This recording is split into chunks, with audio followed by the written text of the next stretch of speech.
The Story of Ferdinand by Munro Leaf. Drawings by Robert Lawson.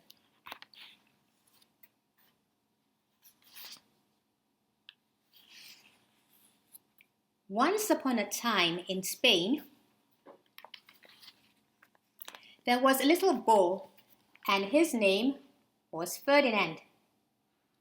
All the other little bulls he lived with would run and jump and butt their heads together. But not Ferdinand.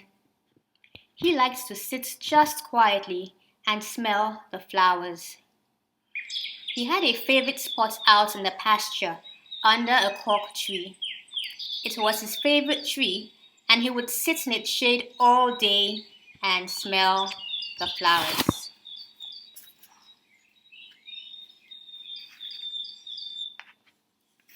Sometimes his mother, who was a cow, would worry about him. She was afraid he would be lonesome all by himself. "Why don't you run and play with the other little bulls and skip and butt your head?" she would say. But Ferdinand would shake his head. "I like it better here, where I can sit just quietly and smell the flowers."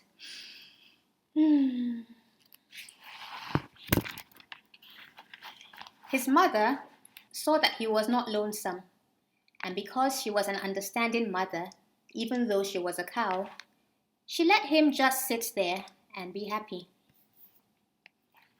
As the years went by, Ferdinand grew and grew until he was very big and strong.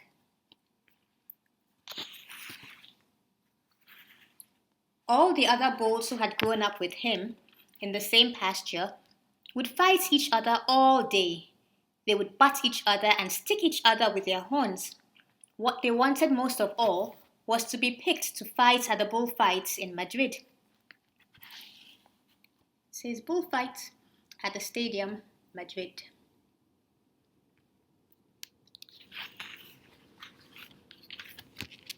But not Ferdinand. He still liked to sit just quietly under the cork tree and smell the flowers. One day, 5 men came in very funny hats to pick the biggest, fastest, roughest bull to fight in the bullfights in Madrid. All the other bulls ran around snorting and butting, leaping and jumping, so the men would think that they were very strong and fierce and pick them.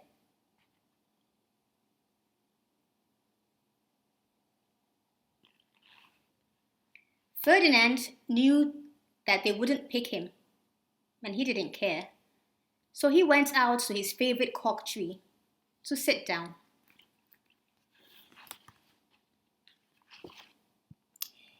He didn't look where he was sitting, and instead of sitting on the nice cool grass in the shade, he sat on a bumblebee.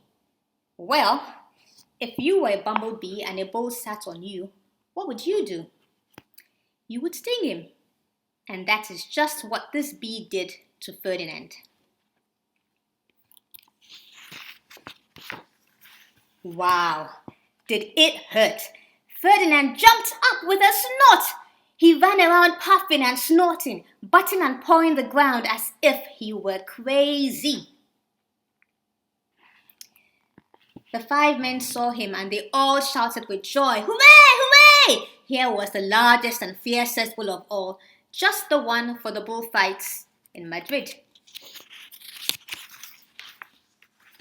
So they took him away for the bullfights day in a cart. The sign says, "To Madrid." What a day it was.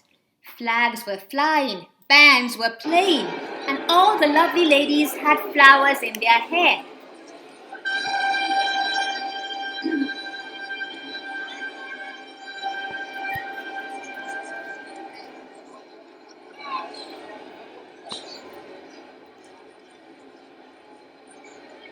They had a parade into the bull ring. First came the banderilleros with long sharp pins with ribbons on them to stick in the bull and make him mad.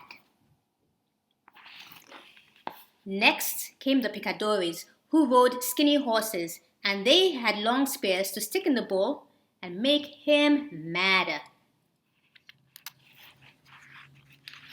Then came the matador, the proudest of all. He thought he was very handsome and bowed to the ladies. He had a red cape and a sword and was supposed to stick the bull last of all. Then came the bull, and you know who that was, don't you? Ferdinand.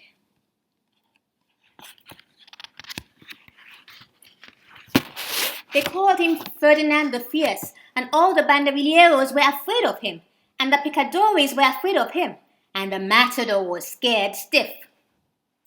Ferdinand ran to the middle of the ring, and everyone shouted and clapped because they thought he was going to fight fiercely and butt and snort and stick his horns around.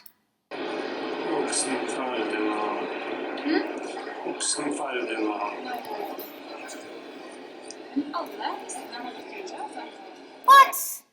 Not Ferdinand. When he got to the middle of the ring, he saw the flowers in all the lovely ladies' hair, and he just sat down quietly and smelled. He wouldn't fight and be fierce no matter what they did. He just sat and smelled.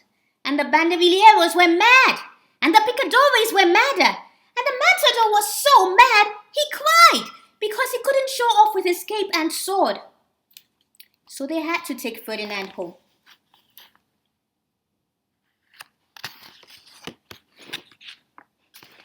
And for all I know, he is sitting there still under his favorite cork tree, smelling the flowers just quietly. He is very happy. The end.